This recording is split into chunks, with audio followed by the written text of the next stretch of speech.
So joining us for the conversation today is the mayor of Winslow, Bernie Cano, and also one of the Danette designers that we at Change Labs work with time and time again, Brian Skeet. We also, I'm going to bring it up at the end, we have some designers in the room today who, for all of you who are here representing chapters, you can connect with in the last 15 to 10 minutes of the session. And I'm hoping that Brian's going to do a good job of showing what it is that designers can do with community leaders to really bring their ideas to life. So, I'm going to put up a little poll for you guys to play with if you want to participate in the poll. But while you're doing that, I am going to ask each of our conversation leaders today to introduce themselves and also share some of the exciting work that they have done. And I'm going to start with you, Mayor. Okay. Yate shikeno shne shaya Roberto Caxcano yinishre Pelicana nishle kinlachini eki bashishkin tobaha dashache bishana de nashak. Okay. I am Roberto Caxcano. I am the mayor of Mayor of Winslow, Arizona, and I am so thrilled and honored to be on this panel today. I actually am just so appreciative of the dynamic people that have come and that I've met and the stories that I'm hearing. And this conference, the content, the energy is just amazing. So for me, I'm just very appreciative of everybody that's here and what you're contributing. A little bit about myself. I was born and raised in Winslow, Arizona, and I am the very first Native American woman to be the mayor in Winslow, and we're researching, I think I might be the first one in the state of Arizona, so never has there been a Native person that has been a mayor. So it's kind of amazing to me because our state is comprised of Native people. So breaking barriers, trailblazing, and it's definitely, something I'm very proud of. But I didn't run because of that. I ran because I knew that Winslow could do better. I knew that we had a lot of amenities and opportunities that were not being met. And I won't get into too much of it because this is just the introduction, but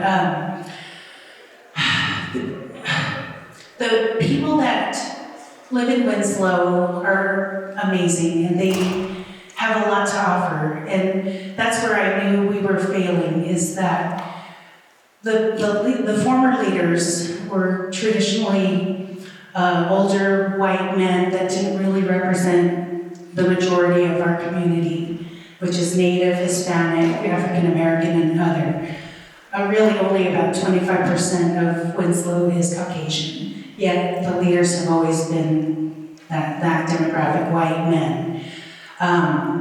And they think Winslow's fine, everything's status quo, and for us that are having to struggle and figure out what are our children going to do when they grow up. They're not, we'll send them to school, they'll go off, they'll become something, but it's the same thing like the reservation. They're not going to come back to Winslow. There's no opportunities for them there. So my whole point was that we have got to change what's happening in our city so that they have a reason to come home and have an opportunity to be a lawyer, a doctor, so what these things that we're sending them off to become. So, and the things that I see in Winslow is that we have a railroad, we're on I-40, we have a massive airport that's completely underused, and we have land, and we have hardworking people. So all those components together, there's no reason why we shouldn't be growing. So that was the reason that I ran. It just so happened that I'm a Native person, and it kind of put us in the national spotlight. So that's just a little bit of where I came from and how I started and the why I chose to do what I did. And, shake up that little boy system, change some policies and make it more conducive to the people, to the community. So with that, I'll go ahead and let Brian do his introduction, give a little background, and then we can get into the nitty-gritty of how that can happen on the reservation. Great, thank you. Já ještě obranský dnešně se diskussion making on Russian, nasz też dwa to się thank you. Thank you everybody for coming tonight, or this morning, sorry. It's actually kind of nice to see everybody in here. But I kind of wanted to introduce myself and kind of what I do. So my name is Brian Skeet. I own a business, run it out of Prescott, Arizona, Brian Skeet Design LLC. And basically what I do is design brands for indigenous organizations, nonprofits, anybody and everybody who is really looking to kind of take their business to the next level. I especially deal with a lot of small businesses. That's probably about 90% of my clientele. So that's what I do. I'm from the Tuba City area. Actually grew up at the Grand Canyon National Park from the time I was 1 all the way to 18. From there, I went to Fort Lewis College, go Skyhawks, and did kind of a little bit of fine arts for a little bit, and then was doing really terrible in school, so decided I was gonna try another career path. So I ended up going into wildland firefighting, and so I did wildland firefighting for about 5 years on a hot shot crew in northern Arizona, Blue Ridge, just south of Winslow and Holbrook. But I did that for a while, got my hands dirty, and decided I kind of want to take my path into another way. And so I looked back into design and went back to school in Phoenix, and I didn't really know what I wanted to do. Didn't even know what the career I wanted to do was called until I went to a workshop that introduced me to graphic design, and the description kind of fit everything I wanted to do. So I decided to take that career path, worked in printing for about 5 years, and learned kind of the technical side of that. And after that, I was kind of trying to figure out my place within the design world. So didn't really know my identity, didn't know my DNA identity, didn't really know anything about myself, and I was always wondering why I felt so lost within my industry, and also lost within just myself. And that's when I reconnected with going back home and seeing my family, and kind of really figured out where I actually came from. And so after kind of going through that whole self-exploration and self journey, I ended up going back to ASU for school again. I went for industrial design this time, which kind of opened my eyes up to a whole different world of design. So I was introduced to 3D printing, design thinking, design presentations, things of that sort. And that's where I met a lot of my colleagues that I work, probably currently who I work with today. So one of my former colleagues, Sean Kwani, who was my instructor at the time, who has since passed, he was the one that kind of introduced me to a lot of the indigenous entrepreneurs that I work with today. I'm very thankful for that, because as I kind of look back to the communities and kind of look back to where a lot of businesses are at, and where a lot of chapters are at currently, there's a definite need for branding, and a definite need for how to clarify the story, and how to bring that story to life through visual elements, and how we can communicate that to not only the people that that come from that community, but also the people that are outside that community, that are just now being introduced to that town or to that place. So that's kind of my my path, and that's currently why I'm here today, is to kind of share with you the path that I've taken in order to help young businesses and communities kind of build a plan or a strategy to help take them to that next level. Because I think that a lot of times we kind of sit in that area of like just coming up with ideas, but no one's really initiating like those ideas. So I think that's where a lot of people are at. But I do want to share with you some insights of like what you can do to kind of like help build that and help kind of get the community fired up about that. So I do thank Heather for inviting me here. So thank you so much. I've worked with Heather for almost 3 years, 3+ years now. So it's really exciting, and every time that she brings me into a project, it's always something enlightening, so I'm really appreciative of that, so thank you. Thank you, Brian. So Brian's originally from Tuba City, just like me, and when he shares his story, I hear so much of my own story in it too. For those of you who don't know, I'm also a designer. I'm not a skilled graphic designer though, like Brian, but design can mean so many things. It does not mean that I design clothes. Everybody asks me when I say that I'm a designer if I can sew them something. It's definitely not the case. But there's many designers in the room today, and one thing that I think is something that all of us are really good at as creative people, as designers, is problem solving.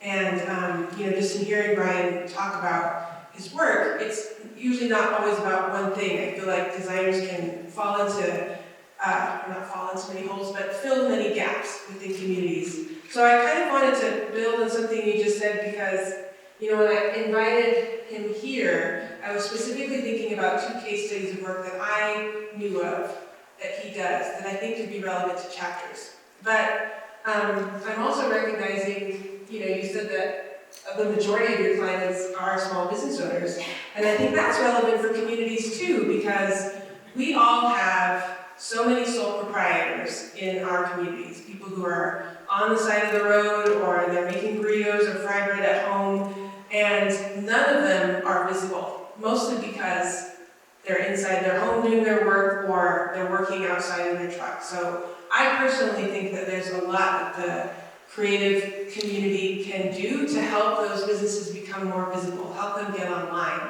help them make beautiful logos and signage. So I am very appreciative of all the designers in the room who are helping small business owners do that and beautifying communities in many ways. So I was hoping you could tell us, I know about Roosevelt Row, and I also know about the work that you did with your home chapter, Tuba City. Could you tell us a little bit more about what that looks like?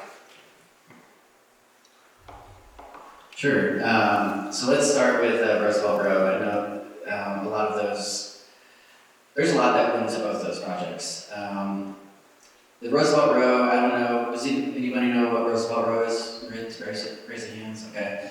So there's a arts district within downtown Phoenix on Roosevelt Street, and that actually has been the kind of the center for trade for quite a long time, and then it kind of took its spin into being kind of an arts market, and that's where kind of the OG arts district kind of came up. So that district has actually taken a lot of changes within the past 30 years, and when this arts district was being developed, they were trying to figure out like what is this place really like? What do we call it? Is there a name for it? Is there like a tagline or whatnot? So downtown Phoenix Roosevelt Row area actually became a kind of a markets place, like a natural markets place, so people would come and trade there. And so they nicknamed it a gateway to culture, essentially. So that had kind of been a hub for a lot of different markets from outside of Phoenix and within Phoenix to come and do trade, whether it's food, whether it was art or whatnot. It just kind of came to a hub, and over the past 10 years, it's been really difficult to define, because it's kind of down to this up and down of poverty, and the arts district has always resonated there, but it's always been like kind of this like cliquish type of place to be, And then, during the pandemic, I think it kind of just really took off in terms of like, what could this place really be? The streets were clear, people were actually using what they call First Fridays. So First Friday, they would have a arts market that was controlled by, I think, an organization called ArtLink. And so you had to apply, you had to get like a certain spot on the list to get like a certain area within the Roosevelt Road, so that you could bend or do whatever. And they highly regulated it, and it was really kind of obnoxious. So it kind of turned a lot of people away. So that during the pandemic, it kind of opened our eyes of like what the potential could be for this area, and it really kind of gave a lot of ethnicities and other types of cultures and a chance to kind of like really kind of think about like what this space could be if we could take this place back. So a lot of Hispanic, Chicanos, indigenous people of that area, indigenous artists, and especially the Black community decided to kind of come together and kind of develop this space where artists and designers can kind of come together and freely share their ideas. So after a while, we kind of started thinking, it's like, well, it'd be nice to kind of like amplify that voice. So then we started kind of putting ideas out there, like, hey, let's have a poster show. Let's see what's going to happen with the poster show. And we hosted the poster show with Roosevelt Row, CDC, and they had this kind of like really small building. And we were in the gallery way in the back. So on Indigenous Peoples Day, we ended up doing a poster show. It became a huge success. And so we got more traffic from and more feedback from the community. They're like, hey, we need more of this, we need more of this, we want more of this. So then we're like, okay, let's do an arts market and see where that goes. So we invited out a bunch of indigenous artists and vendors, and we kind of took out that kind of like a one block space. And it turned out that a lot of these vendors ended up making more money than they did at some of the other places around the area. So we knew that this place there was a need for, there was an untapped market for this, and that there was also a need for vendors to make more money, so it was kind of a win-win. And then we just kind of developed a little more, so CDC or Roosevelt Road CDC ended up giving us a space, an actual physical space, which is now currently called Cahokia Phoenix. And after that just kind of, that blew up, because now we have a space where we can actually do the events that we want to do, not have any sort of people from the outside that are non-native tell us what to do. That this is kind of our space, and that kind of launched a whole another thing that I wasn't expecting, that is still currently kind of rolling forward today, of all of that momentum of holding like certain shows, like we have Jeremy Arvizo here, who's definitely one of the the fashion gurus within that space, and holds a lot of really amazing fashion shows. And a lot of that really kind of sparked into a bigger community, partnering with the Suns community, the Phoenix Suns, and partnering with the Super Bowl, and partnering with the bigger entities that want to make indigenous people more seen. So it was really interesting to kind of see this like start out as a poster show and kind of develop into something that was progressively got big. And right now it's just we're at a point where like we're trying to figure out how to maintain it. How do we maintain that momentum, and how do we not step on our own people? So that's really kind of where that's at. But that's, in a sense, that's where Roosevelt Row had really come into help with developing that space and amplifying indigenous voices. But in terms of like the branding and everything, all that branding actually goes into for Roosevelt Row CDC actually goes into people first. So it's about listening to the people and the people driving the decisions of that organization. That's fantastic. My takeaway from that story is a group of people decided to do something, and it just grew and grew and grew. And I'm wondering, do your communities, do people have that agency? Does the chapter give your residents the ability to organically grow these sorts of initiatives? Because that's an amazing case study of the sort of that can happen. I wish I could show it to you guys visually, but if you ever go down to Phoenix and go to that area, check out Cahokia, and you'll see what magic has happened in such a short period of time. It's become a thriving space of indigenous culture. The other takeaways I heard from that are, I like this concept of if you give your chapter a nickname, what would the nickname be? I think that's something we can all think about. And where are your central hubs in the community? Where are your central hubs? And what opportunities do chapters create for community visioning? So those are some of the things that I heard. Now, Mayor, I want to go over to you. I want to hear about downtown revitalization, because I know Winslow has changed quite a bit in the past few years. So tell us about that work. Okay, thank you, yes. So I want to springboard just a little bit on what you're talking about, because a lot of that has to do with how I ended up in this position. I had worked for the city before I ran for mayor. And so I was able to see the inner workings and some of the reasons why we were growing, why we were stagnant, why things just weren't happening. And with that, I started implementing a lot of, I was in charge of the Arts Council, and I was able to put on some art events like you're describing for Roosevelt Row and things like that. And it just started springboarding into more events, live bands. In a former life, I used to be a DJ. I would just go in the park and play like Prince music for a night and put videos on the wall. So it was just that, being that person, being that change, the one person that says, you know what, we need some things to happen in our community. And that's what I'm getting at with the different chapters. Is just go and do it. Just go and say, hey, let's just put up a farmer's market on Saturdays. Let's see who shows up.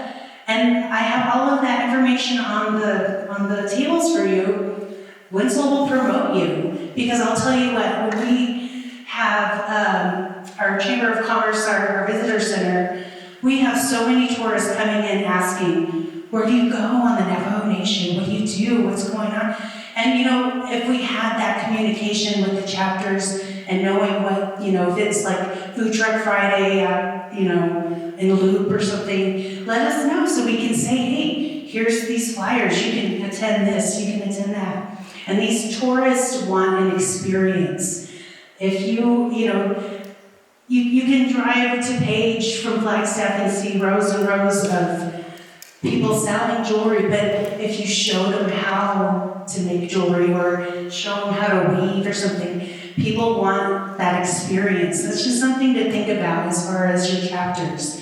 If you have a workshop and you invite people to come to that workshop, and you can see the basics of the loom and how to weave and maybe do a little mini thing, people want that more than just to buy a rug or a bracelet or something. They want to, if you have a silversmith, have a day where they come out and show people how to make it. Maybe they could make a little keychain or something, but people want to come and experience something. So then that's something that I think if you're at a chapter, that could be totally different than just setting up, attend, sell food or jewelry or whatever, pottery or whatever it is.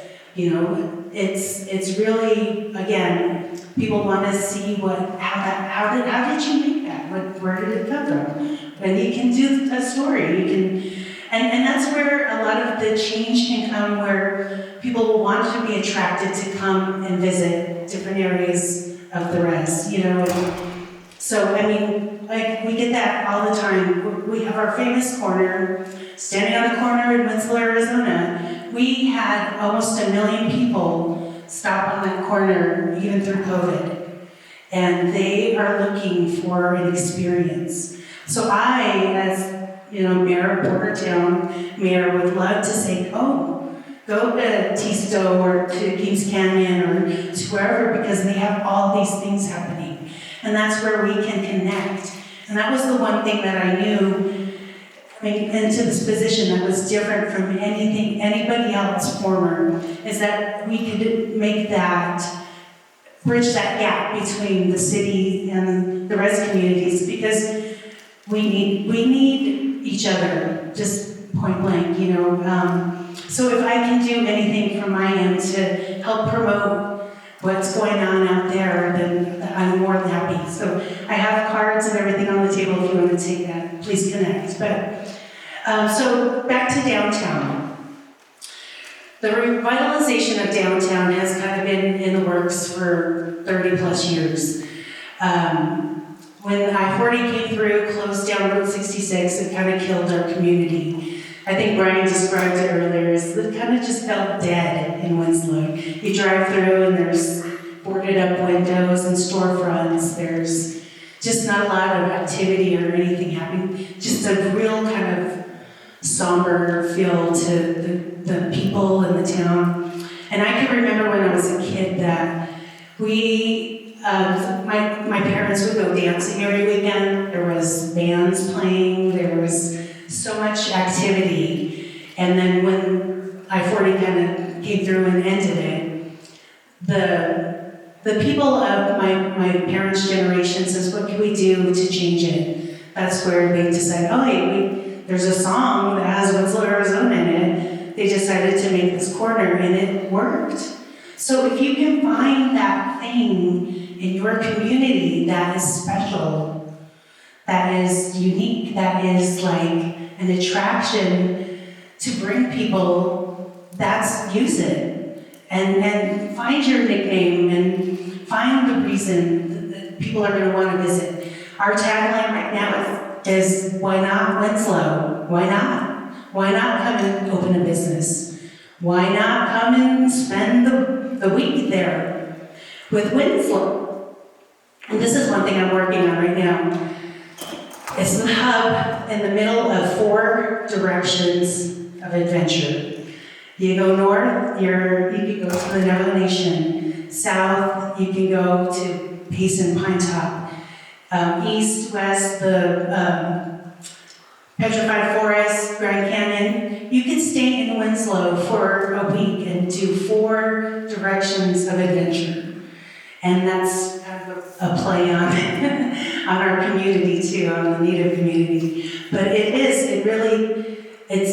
you just have to think of what could we do to really bring more activity and more attention and more light to our community, because every community is special and the people are the ones who drive it.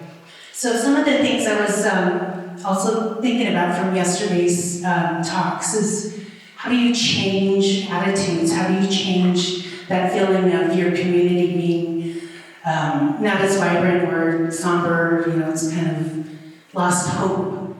If you go to Winslow today, you go to the downtown area, sorry, I don't know why that's going out, but it is lively, it is thriving. There's people everywhere. It's like in a movie. People walking down the street, there's restaurants, there's gift shops.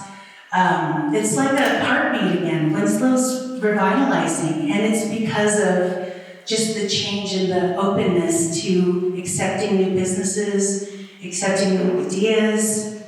With different mentality, we are attracting new leadership, which is kind of the reason why we were, status quo staying the same for so long.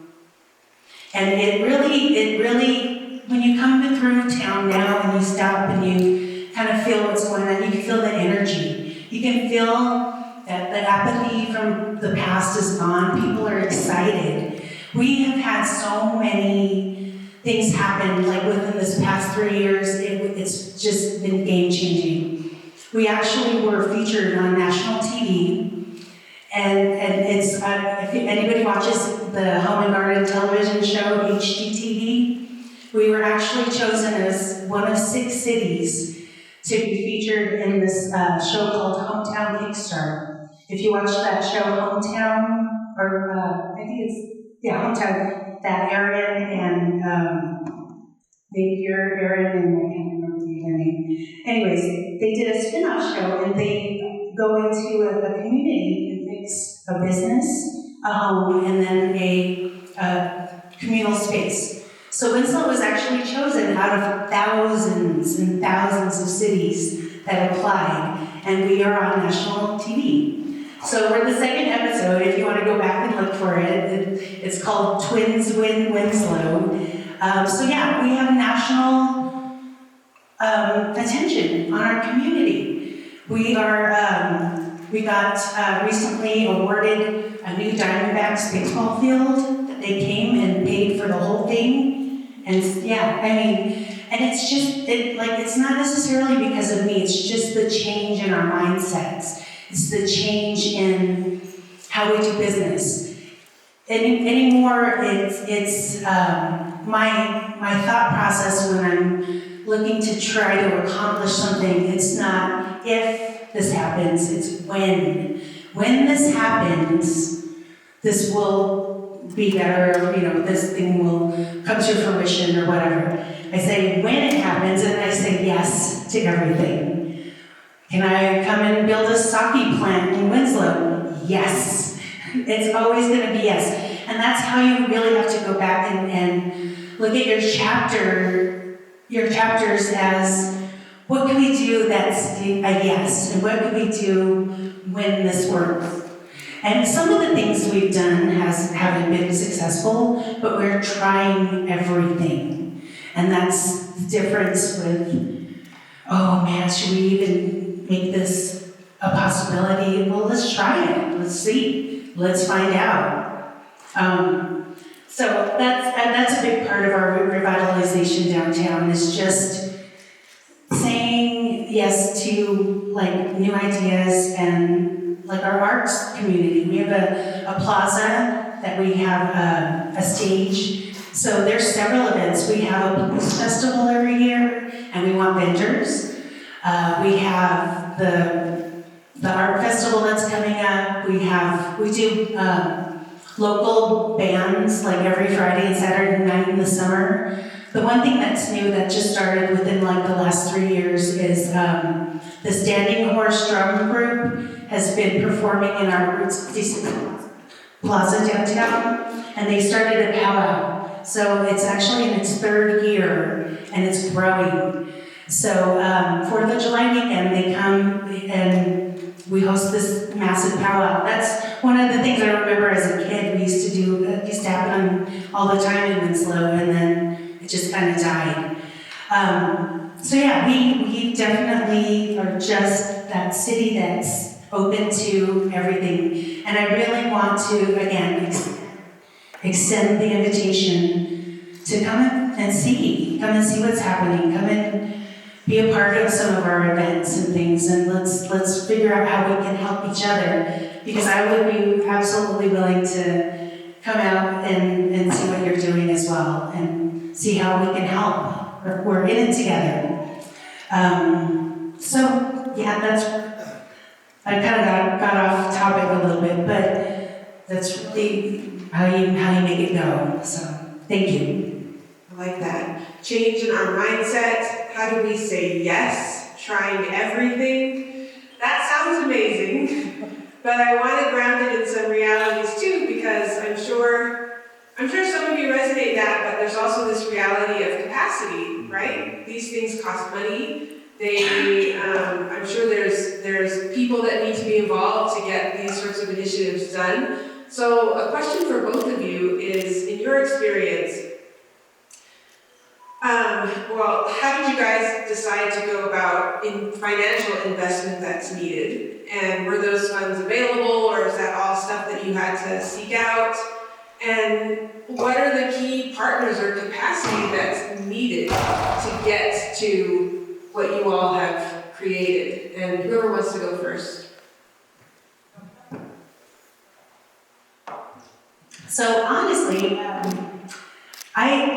when I first was working for the city and I was doing a lot of these arts events, I didn't have a big budget. Oh, thank you. Sorry.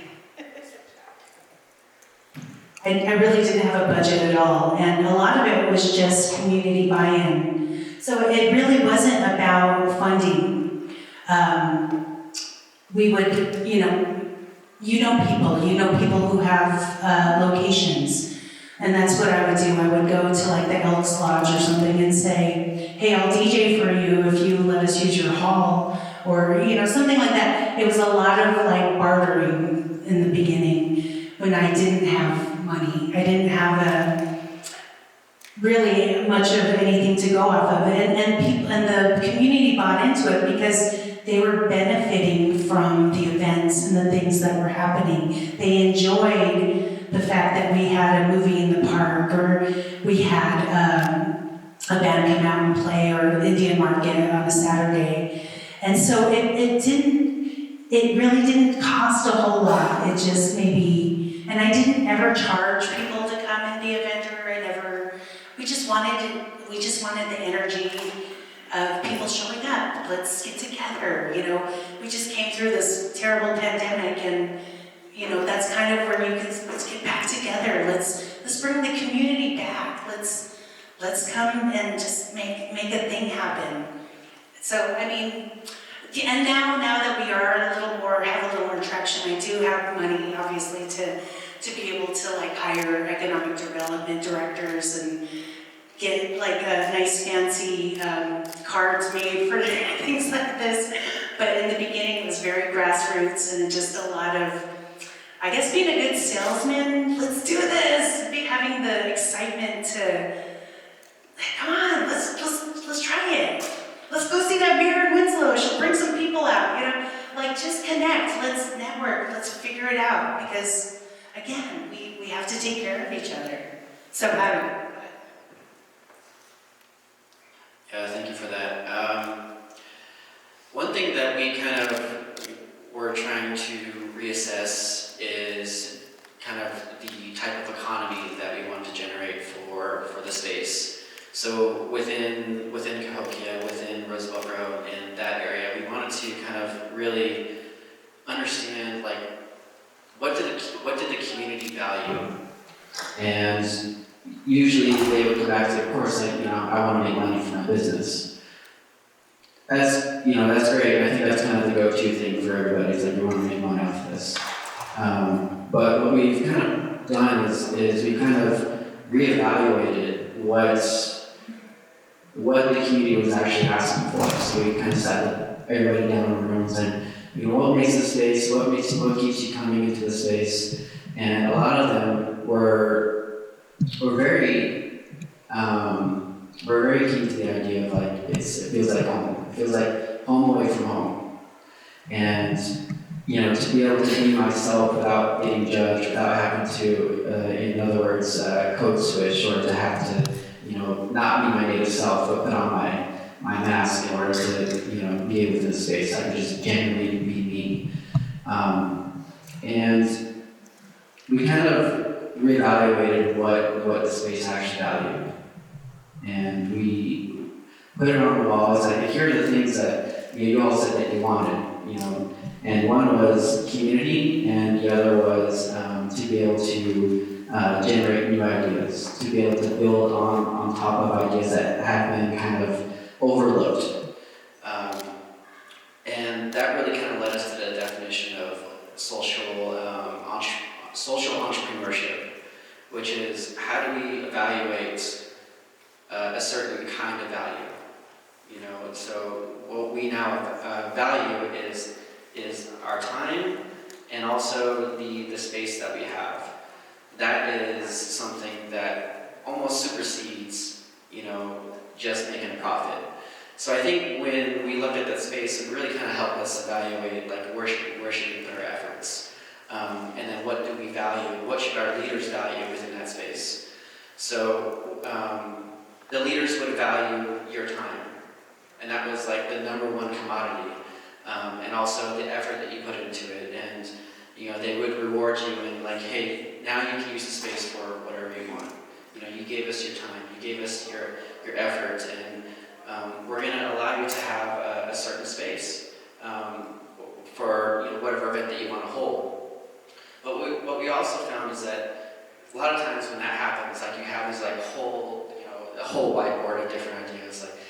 to do this, I want to do that, you know, just kind of typical of like, you know, when you get a space, like, we want to throw all the ideas at the wall, but which ones do we stick to?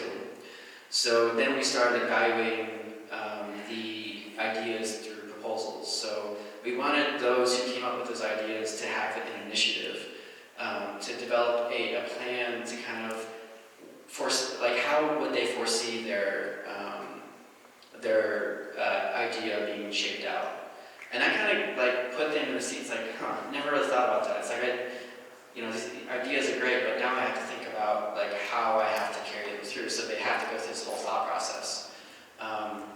And mind you, these are kids from like, 10 years old all the way up through, 50 plus. So the fact that they actually have to think about this really kind of puts them in place like, okay, so do we actually need this? Like, how does this really help the space? So that, putting them under that sort of pressure to kind of come up with a plan really kind of sets apart like what things the actual space values based on what the community input is. So, but yeah. I'm just realizing as you both are talking, and I'm hoping you all see it too, that these changes that happen, yes, they can come from the community leaders, but they also come from the members of the community. As a chapter leader, it's not on you necessarily to plan all these things or come up with all these things. Maybe it's your job to say yes and to help enable a lot of that work to happen. But we didn't do that intentionally, but I'm kind of glad that we've got those two perspectives up here. So if you all have some questions for Mayor and Brian, I'm going to come around with a microphone really fast. I did want to highlight the fact that we're talking about right now 2 communities that are off the reservation. So you may be wondering, how does this translate back to chapters in Navajo? And I did want to point out that Brian did do some work. Now I got the bad microphone. Tuba City chapter, I might ask him to speak to it a little bit here. I know we're kind of running short on time. But the long and short of it is Tuba City has had a Friday flea market for a long time. I'm sure many of you visited it. And they've been, at the chapter level, they've been talking for a long time about how they build that community asset. How do they get from a Friday to something, to a resource that's available to the community maybe Monday through Friday? How do we get more tourists there? How do we elevate it? How do we get it from a dusty market, which is kind of what it is now, to something that really celebrates the vendors and the artists that use that space? So they have been talking for a long time about flea market revitalization, I guess is the best way to put it. And they sought out Change Labs, and we sought out Brian to help with that initiative. And there's a lot of work to thinking through what revitalization looks like. But I think for the organizers, what got them really excited was to brand it. We all call it the flea market, but what is the actual name of these spaces? And in Tuba City, they decided that the new version would be called the Tuba City Outdoor Market. I like that. And I might ask you to speak to a little bit. We're running short on time. There's one more question that I have for both of you, and I also want to show you guys the Tuba City Outdoor Market stuff. But you both talked about this idea of finding uniqueness, community assets. So what can chapters do? What can the chapters here do? How do they do that? How do they identify what's unique about the community, if they don't already know? Or how do you figure out what your assets are in your community? Do you guys have any thoughts on that? Well, you just think about what your resources are, and, your Pignon's growing a Pignon Festival. It's just, Pignons don't grow everywhere, that just popped in my head. Something special about where you're from. Bird Springs, you could, do something specific to the name. And you just have to tap into that. The thing that your community is about, and then springboard from there. That's my recommendation. Yeah, thank you. I wholeheartedly agree with that. And one of the things that kind of was brought to my attention when it comes to like, community development is, a lot of times we overlook like your basic needs. So what within your town do you go to for like food, or do you go to for like laundry or anything like that? Those are kind of some places you can start. Things that where you go to get water, or those are some key insights into where to start. And a lot of times, a lot of these insights really do come from places that you didn't even foresee. So getting community input, like let's say, the chapter house holds like a barbecue or something, and get together just to kind of wholeheartedly just talk about, not talk about the issues, but just kind of sit there and get to know who's actually within the community.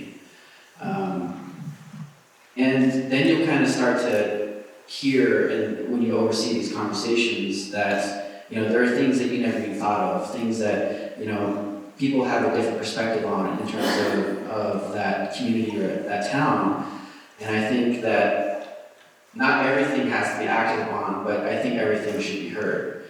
And when that happens, you allow others to kind of open up. You allow those, especially the youth and especially the elderly, to open up and to be a little more comfortable in opening up about what the real assets of that community could be.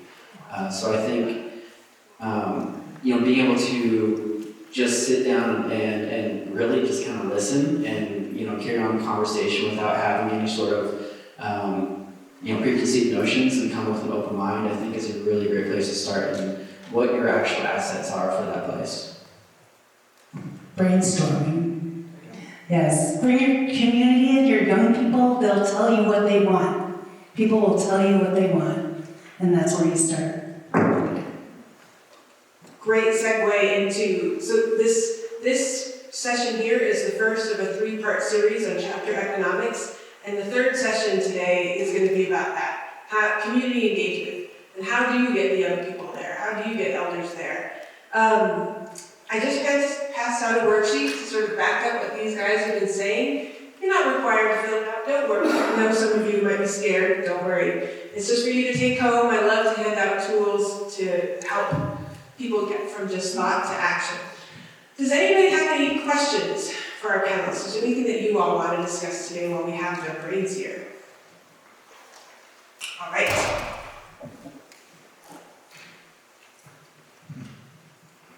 I like your idea of the swap meet. I don't like to call it flea market because it's just the implication of it. You're not there to sell your fleas, marketplace. I'm from the Chief, and the city of Page, people, during the pandemic when everything was shut down on the res, a lot of people started going to the city near the Big Lake Trading Post, if you've ever been there, selling their wares and stuff. Well, that really took off. So, and of course that's in the city of Page. Well, then the city of Page shut it down. So now, back in the Chi'e, there's a place called Mountain Curve. Because, and the reason being because a lot of muttons are sold. People sell their mutton soup, whatever. So we call it mutton curve. However, it's a small area, and it's kind of like on a curve going down the hill for those that have never been there. It's just not a good place for like the N20 is there, so it can be a highway hazard. So we're thinking of moving it to south of the Chi. We have some land there, and that's just like all the ideas that you have, because that you could do. I'm thinking, okay, we could do artists, like a showcase for artists, and of course in up there we have the tourism that are coming because of I call it the world famous Antelope Canyons, because that's what people come. And so when tourists come, they say, where can we get traditional food? I always say, go to that market. It's usually on Saturday, it's really popular.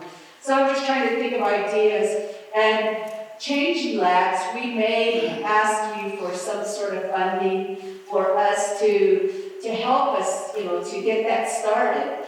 And we'd like to be able to like put bathrooms and shades and dumps, things that people can utilize. So they're like uncurved, they're just kind of throwing it over the edge of the cliffs, which we really don't want to do that.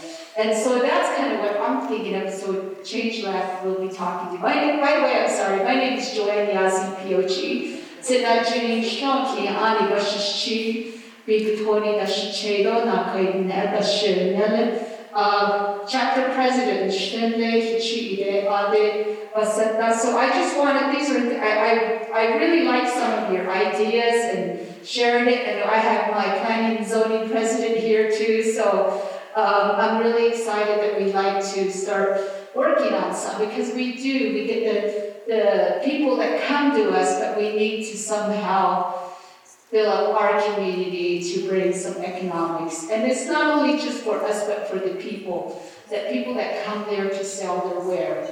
And that was the whole reason behind when the pandemic hit and everything was shut down. People were just trying to make money.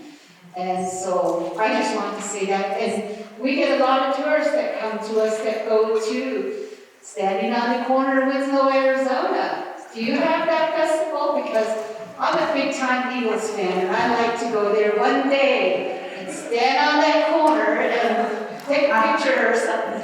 It's definitely a bucket list. No, come. Standing in the Corner is always the last weekend of September. We've had it it'll be our 23rd year this year. And yeah, you're more than welcome. And I want to come to One Curve. See, that tagline alone, I want to go there. And promote it in Winslow. Oh, you gotta go to One Curve. That's where you get the best traditional food ever. And you just sell it. That's perfect. I'll follow up on what President said of the chief chapter. Is that across the street from where we want to do this outdoor market is a future zip line. And so the guy that got the business site lease, he's working on the design. They have an engineering firm designing this zip line, which is going to be just really amazing on like 50 acres. And so there's really an opportunity across the street to build something that's like a market.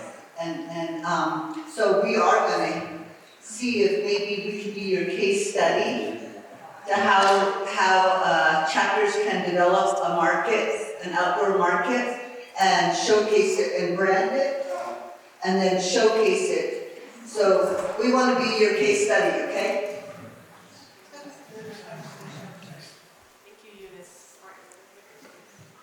Hi, I'm Christine Barnenez, and I'm on the Red Lake Chapter's Community Land Use Planning Committee. And this is the Red Lake that is north of Wind Rock in Navajo, New Mexico. But my question is, how did you handle the folks who are the NIMBYism or the old curmudgeons who don't want to see some of this stuff happening right next door to them? You know, and there's always a few in the community who just don't want to see that stuff. And like, how do you approach them to bring them around, or do you just push forward and ignore what they're saying? Because I'm this person who I love to do community input meetings and try and get my people to come out and express what they want, and trying to get local leadership to see that. And I want to be respectful of everyone's voices, but sometimes, you know, even I get really frustrated. And so how did you all handle that?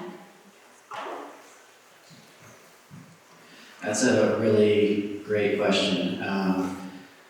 You know, we battled that for a long time, trying to figure out, in a way, what is the right way to go about this. And really what it came down to, and I think, you know, going back to our traditional values, we always want to listen to the elders, we always want to listen to the storytellers. But in this space, we also want to make sure that this is also about development to move forward. So one thing that we've kind of integrated into our space is consensus. Is that we don't push these people out, they're still heard, but we do give them a little bit of, what do you want to do? How do we hear you? What can we do to kind of, if you have an idea, how can we support you in that? Because they obviously don't agree with an idea that you're moving forward, and that means that everybody's going to be moving forward in that direction too. But I think when you develop these small circles of like, hey, I hear you, I like where you're going with that, now can you develop a plan for that? And you'll see, if they're passionate about it, they'll move forward with it. If they're not, then they're just being critical. And sometimes you're just going to have that across the board. So I think that's one way to kind of go about that, to kind of make sure that everybody is involved with the process. Oh, that's perfect. Yes, you're never going to please everybody unless you're infringing on rights or something. Power through it. But yes, let them say their piece. Let them say their piece. And not every event is going to be for everyone. We actually started a tattoo festival in Winslow, and there was a lot of LDS Mormon people that were very against it. I said, hey, you don't have to come. It's not my thing either, but it's huge. It's turning into a big, growing and growing and growing every single year. So yeah, if somebody, and that was somebody's idea, oh wow, because they were very into that culture. And even though it's not my thing, it was valid and it was a good idea because it works. And we attract people from Las Vegas, from all over the United States to Little Winslow for this tattoo festival that started out with 8 artists, and now we're busting at the seams. We don't have enough space. So yeah, just hear people out, and then we're gonna go ahead and try it. We're gonna go ahead and just move forward. And if it doesn't work, it doesn't work, but we tried, right? Yeah, exactly. Just to tap on that real quick, empowerment is a huge tool, and when people feel empowered, they'll do things to make a lot of their goals or things for the space come through. When they become critical, it's because of fear. Their fear of not being heard, their fear of being left out. So I think that's the one thing is try to identify where's that coming from? Is it a place of fear, or is it just they're just being difficult type of thing? So thanks. Yeah, Remy Nisha, Chicago Sudan. Just wanted to say a couple of things here. I know that we're talking about capitalism, indigenous cultures, and those mixing. Just want to remind folks to do homework on a lot of these people that come into the communities. Sometimes they're not the best. Sometimes the artists that you actually bring in are problematic as well. It's really easy to flip a design or to do something pretty, but when we're talking about protection of our land or people, we need to do our homework on some of these folks too. And so I say that as an artist, coming from community as well. And so I had a question in terms of Cahokia, the name. That's from St. Louis, what is now known. But you brought that to Autumnland, in Phoenix. And so there was already existing trade there. There was a huge hub that was already there. People would come from all over South America and whatnot. You would find in old excavated areas, macaw feathers, different cultures would come up there. The Otta there, had complex canal systems that the valley still has today. Sometimes they were 20 feet long, sometimes they were 20 feet deep. And so the culture was already there. And so I have a question about the term Cahokia and why that was brought here and how much the autumn had to do with that name. Because, that's, like I said, from the St. Louis area. And so okay, I had done some things for the Super Bowl, but when you had the opportunity to talk about Native issues, missing and murdered Indigenous women, the critique from other artists in the community was, you had the spotlight, why didn't you do anything yourself? Remind me your name again? Right. Thank you. 100% heard. 100% heard. To not get too deep into the details or nitty-gritty, that name has been, it has been reviewed. It has been reviewed and is still under review currently. And we know that, artists like yourself and communities like yourself we understand,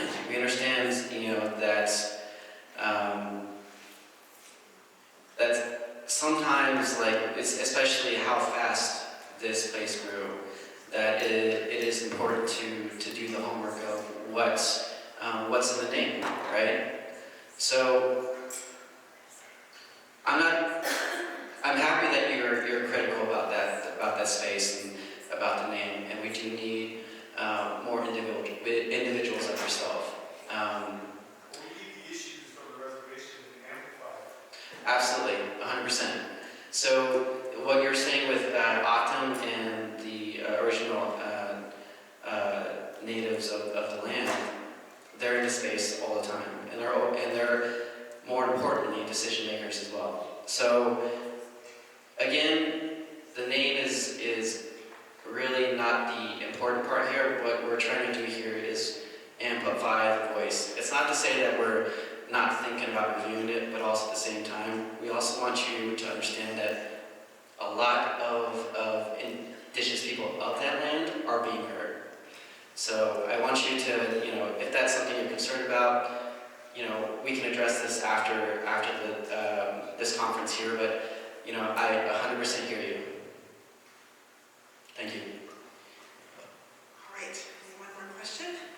I don't want to keep you guys for lunch. I know they're bad, sorry. Hi, good morning. My name is Olivia Jones. I am the Kansas Township Town Manager.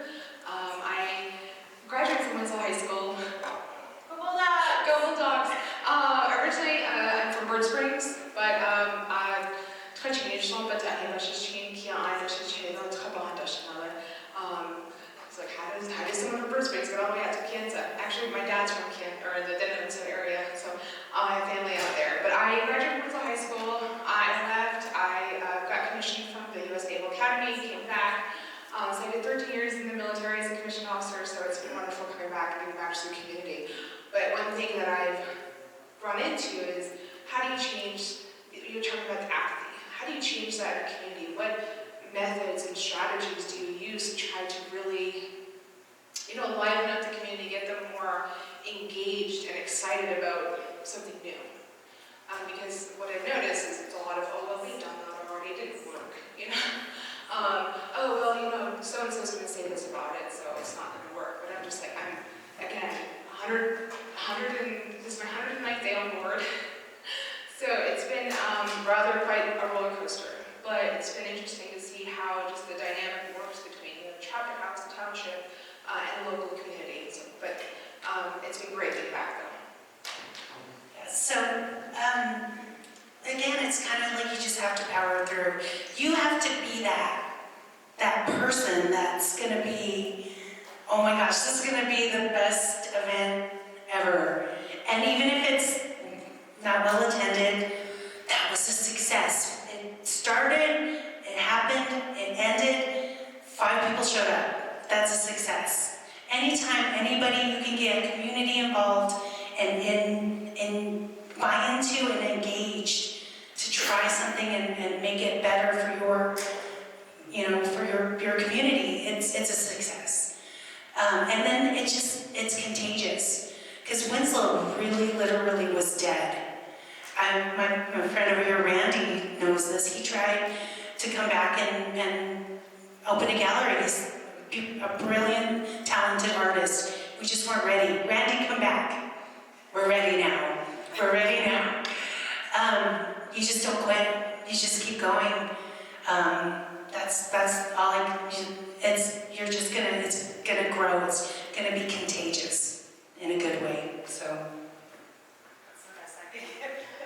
I mean, I think that's always really tough to battle. It's like, oh, I know they're gonna say this, and I'm not even gonna bring it up to the table. That happens all the time, you know. And I don't know the specific situation, but I know that those who are very resistant to it either don't feel like they're a part of it, or they may want a little more information about it. You know, so it's also dealing with, like, instead of just bringing ideas to the table and seeing what sticks and what doesn't, you're also dealing with, like, personality types as well. So how can you navigate that? And of course that'll take time, you know. But I think the biggest thing is to make a space where people can be open, with irregardless of, you know, what the feedback will be. No one should be scared of giving any sort of feedback. And I think that's really proven to be a great way of hearing the insights, the things that you're missing. So I just want to put that out there, that, you know, just keep working with these individuals and, you know, try to find ways around it. It's tough, I know it's a pain, but it's necessary. And have food. Yes. And have food for them, because they'll show up for food. That's real. That is so true. I think Change Labs was able to do what it did because we always fed people dinner. And people came if you fed them dinner. That's true. So on that vein, my last question for you guys, we're gonna wrap this up. I'm pretty sure they're serving lunch out there now. I'm hoping each of you, so I've been trying to capture some of the takeaways, shift your mindset, say yes. What is your community nickname? Try everything. Where are your community hubs? What are your assets? What makes the community unique? What is the one or two things, whatever you want, that you hope chapter leaders can take away from our discussion today? And whoever wants to start first. What is the one or two things that you hope chapter leaders can walk away with today from the discussion? And it could just be reiterating one of these things here, but. Yes, food is number one. Second is know that you're not alone in any of this. It's definitely a process for sure.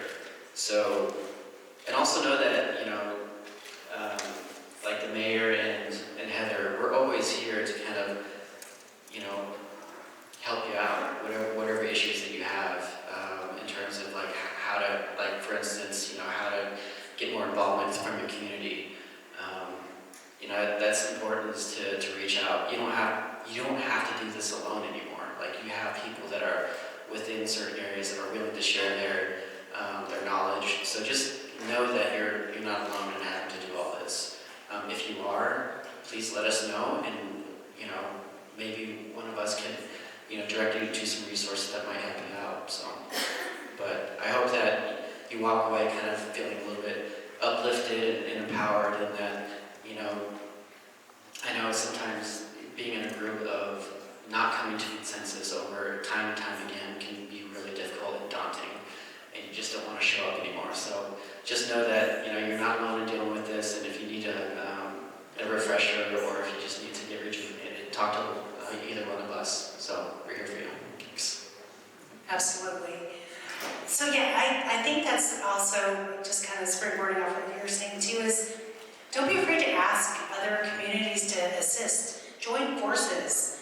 The more that you have two different chapters working together, that other chapter is going to be super jealous and be like, ugh, like they're going to get FOMO over it and not want to be a part of it. And then all of a sudden you have 8 chapters come together for this huge festival of Mutton Days, or I don't know, whatever it is that you figure out.